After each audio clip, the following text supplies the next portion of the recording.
Zamislite da šetate uglačanim Stradunom u jedno sunčano proljetno jutro. Dok miris mora ispunjava zrak, a zvona vas pozivaju na blagdansku misu u katedralu. Sve je bilo savršeno, miris tamjana u prepunoj crkvi, sjaj dubrovačkog zlata i spokojno travanjsko jutro, nitko nije mogao ni naslutiti da će se za samo nekoliko sekundi najljepši grad na svijetu srušiti kao kula od karata. Tlo se počelo trsti tolikom snagom da ljudi više nisu mogli stajati na nogama. Ulice su se pretvorile u valove. Kamene kuće počele su se njihati kao da su izgrađene od drveta. Masivne palače pucale su pred očima svojih vlasnika. Zvonici su se lomili. U samo 6 ili 7 sekundi gotovo cijeli Dubrovnik pretvorio se u golemi grob. Ljudi su pokušavali pobjeći. Ali kamenje je bilo brže. 3000 ljudi zauvijek su zatrpani ispod ruševina svojih domova. A najgore je tek dolazilo. Goleme kamene stijene počele su se odlamati iz brda i nezaustavljivo se kotrljati prema gradu.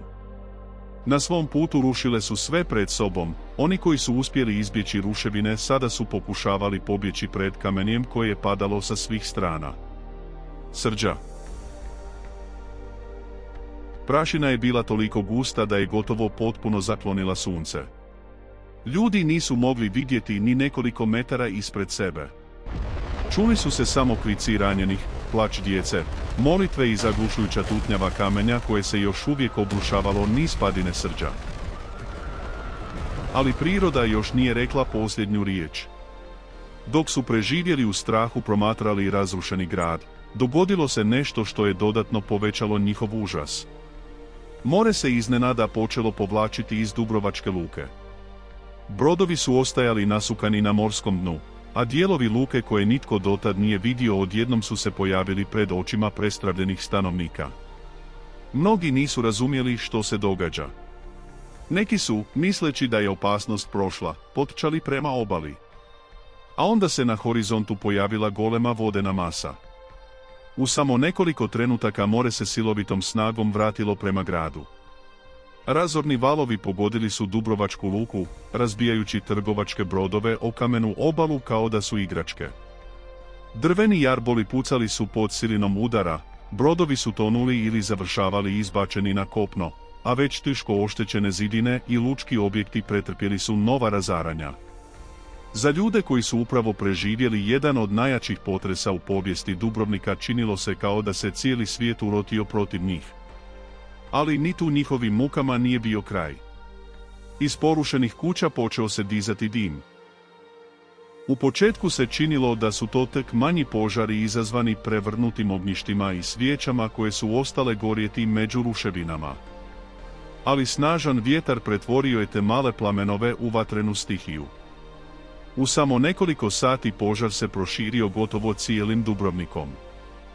Plamen je progutao sve ono što potres nije uspio uništiti.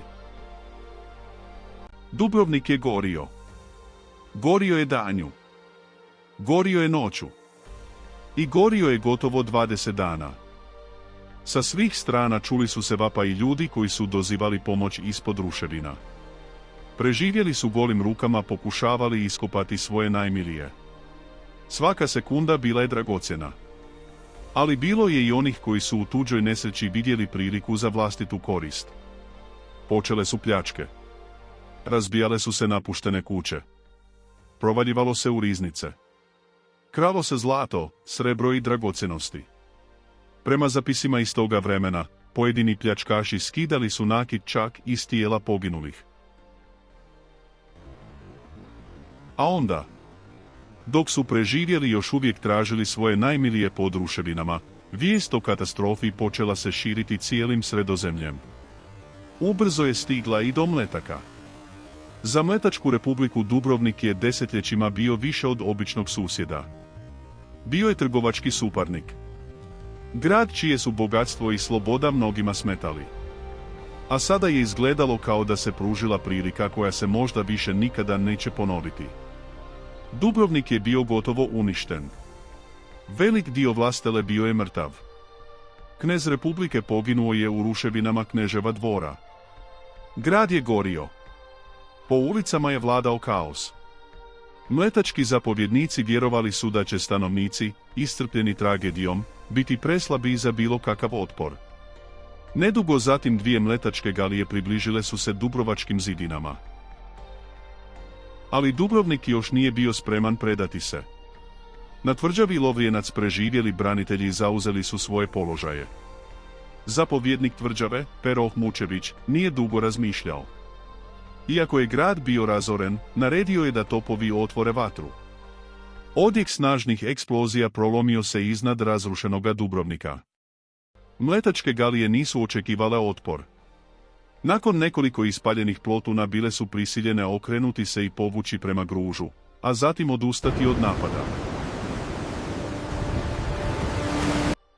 Dubrovnik je bio ranjen, ali nije bio poražen. Istodobno, s velikom pozornošću događaje je pratilo i Osmansko carstvo. Dubrovačka republika već je desetljećima održavala osjetljivu ravnotežu između velikih sila.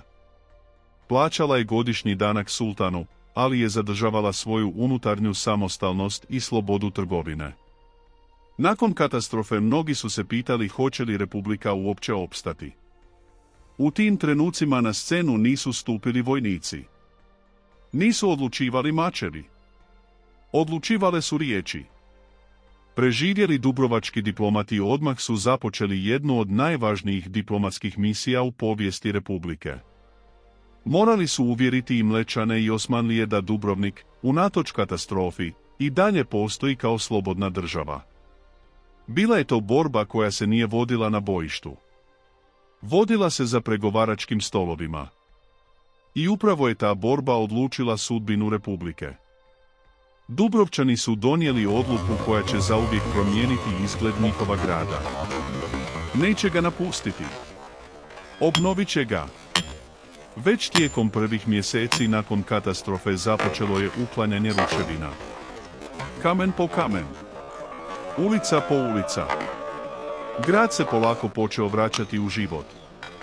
Pri obnovi nisu samo popravljali ono što je bilo srušeno. Gradili su pametnije. Šire ulice trebale su usporiti širenje požara. Nove zgrade morale su biti čvršće i sigurnije.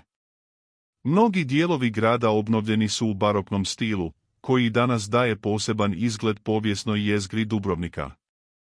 Zato velik dio onoga što danas vidimo unutar gradskih zidina nije izgledao tako prije kobnog potresa. Današnji Dubrovnik u mnogočemu je grad koji je nastao nakon tragedije. Ipak, nešto se nikada nije promijenilo. Duh republike. Ljubav prema slobodi. I vjera da se i nakon najveće nesreće može ponovno početi ispočetka. Njegovo najveće blago bili su ljudi. Ljudi koji su, unatoč smrti, gladi, požaru i razaranju, odlučili ostati.